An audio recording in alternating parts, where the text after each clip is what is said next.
Somos da Carbonfy, o podcast da Carbon Business School, a escola de negócios do mercado de crédito de carbono e finanças regenerativas. Bem-vindas e bem-vindos. Hoje a gente faz uma análise aprofundada de uma reviravolta que, olha, está redesenhando o futuro do carro.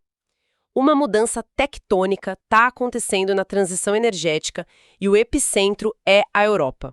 Aquilo que parecia assim uma regra de pedra, o fim dos motores a combustão em 2035, está prestes a ser reescrito. Exato. O que a gente está vendo é algo que, nos bastidores, o pessoal da indústria e da diplomacia já chama de o grande recuo tático de Bruxelas. É o idealismo ambiental, sabe? Batendo de frente com o pragmatismo da sobrevivência corporativa. É a realidade se impondo. Conectar os pontos e entender como essa manobra lá em Berlim e Bruxelas representa uma validação estratégica sem precedentes para o Brasil. Ok, então, vamos tentar desembrulhar isso.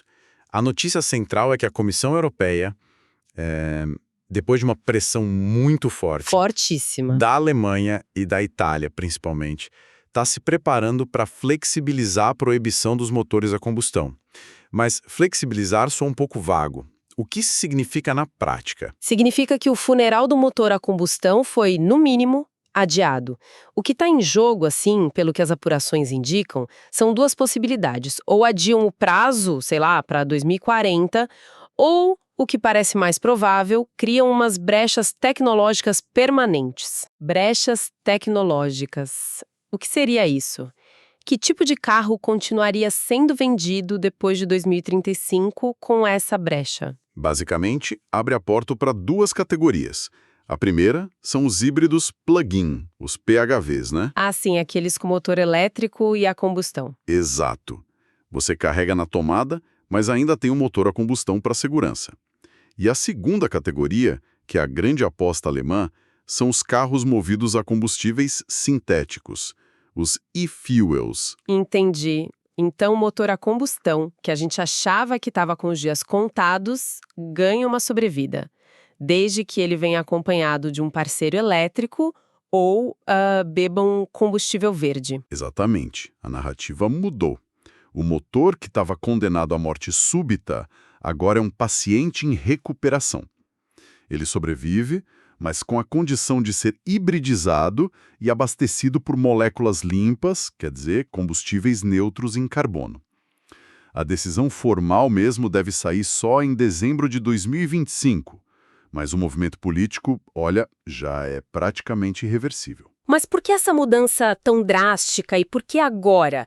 A proibição de 2035 era tipo a joia da coroa do Green Deal europeu. Parecia um ponto final. E era para ser. O fascinante aqui é a colisão brutal com a realidade de 2025. Vários fatores se combinaram. O primeiro, que foi o gatilho de tudo, foi a queda na demanda por carros 100% elétricos. O mercado esfriou. Esfriou. E muito. Mas as montadoras não deveriam ter previsto isso? Foi um erro de cálculo coletivo ou o que aconteceu? Foi uma mistura, eu diria. Um otimismo regulatório misturado com uma subestimação de fatores humanos e econômicos. Primeiro, muitos subsídios que os governos davam para comprar elétrico acabaram, principalmente na Alemanha. De repente, o carro ficou bem mais caro. Some a isso o custo da energia que disparou na Europa e aquela ansiedade que não passa sobre a infraestrutura de recarga. Eu li uma matéria que falava que o mercado de elétricos usados também desabou na Alemanha. Isso deve ter pesado na confiança do consumidor, certo? Sem dúvida. A depreciação virou um fantasma. As pessoas começaram a fazer as contas. Vou pagar uma fortuna num carro que, em 3 anos, pode valer muito pouco. Essa hesitação gerou um efeito cascata. Imagina a cena na sede da Volkswagen ou da Mercedes. Os pátios lotados, as linhas de produção operando com ociosidade. E o pior, o relógio das multas bilionárias da União Europeia correndo. Multas por não venderem elétricos o suficiente, é isso? Exatamente. A partir de 2025, as metas de emissão de CO2 ficam super rígidas. Sem vender muito elétrico, que tem emissão zero no cálculo, seria impossível atingir a meta. Foi um pânico real que levou os telefonemas para o gabinete do chanceler. A pressão corporativa virou uma crise diplomática. E é aí que entram os políticos como Friedrich Merz na Alemanha e a Giorgia Meloni na Itália. Com força total. Eles lideraram essa ofensiva em Bruxelas com um argumento central muito poderoso, o da neutralidade tecnológica. Neutralidade tecnológica. Como a gente pode traduzir isso de forma mais clara? É como dizer para a indústria, a meta de vocês é zerar as emissões. Não me importa como vocês vão fazer isso desde que cheguem lá. Antes, Bruxelas estava dizendo, todo mundo vai de carro elétrico a bateria.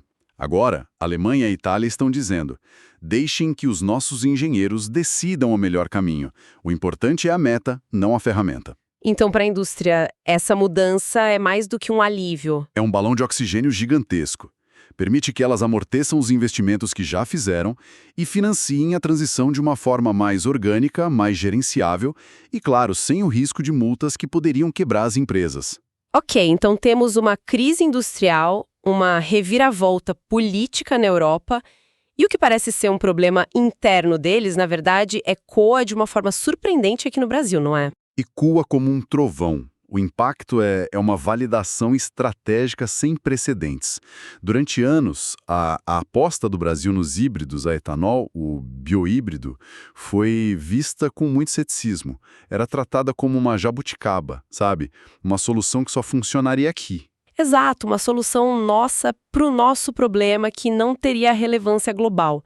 A crítica era que o Brasil estava ficando para trás, insistindo numa tecnologia de transição, enquanto o mundo ia para a eletrificação total. Isso. E agora, de repente, o jogo vira. O recuo europeu transforma a jabuticaba brasileira em tendência global. Se a própria Europa, com a regulação mais rígida do planeta, admite que o híbrido é uma tecnologia de destino, que vai coexistir com o elétrico puro por muito tempo, bom, o nosso caminho ganha um peso geopolítico imenso. Eu concordo que é uma validação, mas não corremos o risco de nos acomodarmos.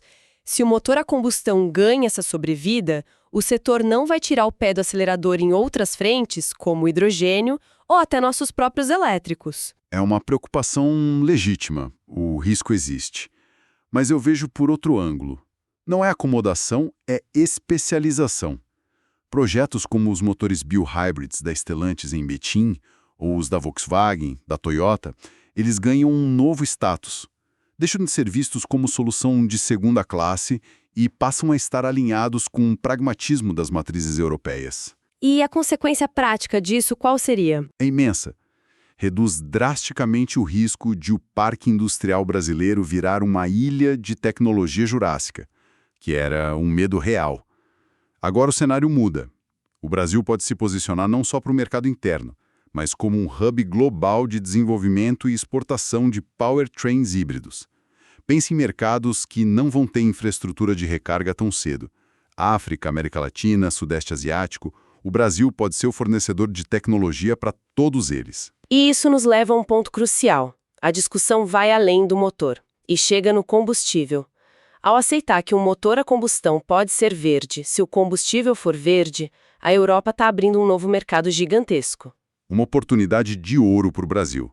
O foco inicial europeu, impulsionado pela Alemanha, está nos e-fuels. Mas aqui a gente precisa de um pouco de contexto técnico. Por favor. O que são exatamente os e-fuels e por que eles são tão importantes para os alemães? Pensa assim, você usa uma quantidade enorme de eletricidade renovável para quebrar a molécula da água e produzir hidrogênio verde. Depois você combina esse hidrogênio com CO2 capturado da atmosfera para criar um combustível líquido. A perda de energia em cada etapa é gigantesca.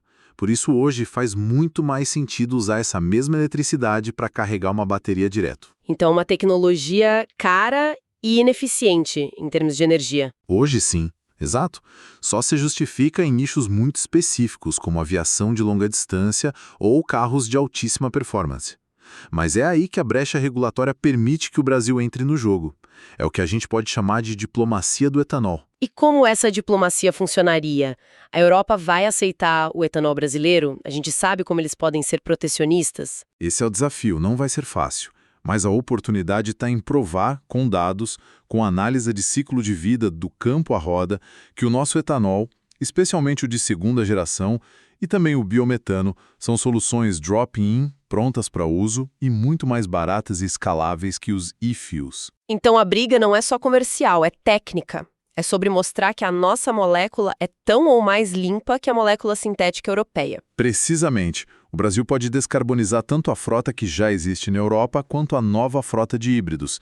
A gente deixa de ser só um exportador de tecnologia de motores e passa a ser um potencial exportador de combustível limpo para o mundo. É uma mudança de paradigma. Então, no fim das contas, o que tudo isso significa? A decisão da União Europeia parece ser o reconhecimento de que a transição energética não é uma linha reta, né? Aquele dogma da eletrificação total e imediata está sendo substituído por algo mais complexo. Exatamente. Está sendo substituído por uma abordagem mais pragmática, mais diversificada, que considera as realidades de cada região. Eu conversei com um engenheiro alemão no ano passado e ele me disse, em off, que a meta de 2035 era engenharia de ficção científica.